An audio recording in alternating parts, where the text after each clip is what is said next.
حضرت عمر رضی اللہ تعالی عنہ کی ہجرت۔ حضرت عمر رضی اللہ تعالی عنہ کا تو ذکر ہی کیا ہے، بچہ بچہ ان کی بہادری سے واقف اور شجاعت کا معترف ہے۔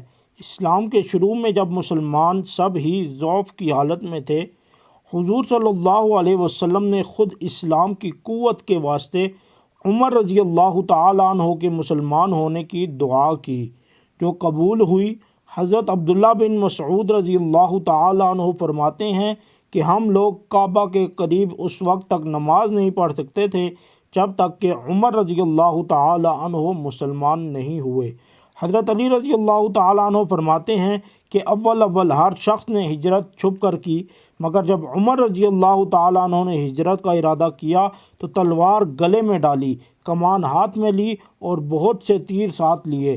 اول مسجد میں گئے، طواف اطمینان سے کیا، پھر نہایت اطمینان سے نماز پڑھی۔ اس کے بعد کفار کے مجمع میں گئے اور فرمایا کہ جس کا یہ دل چاہے کہ اس کی ماں اس کو روئے، اس کی بیوی رانڈ ہو، اس کے بچے یتیم ہوں، وہ مکہ سے باہر آ کر میرا مقابلہ کرے۔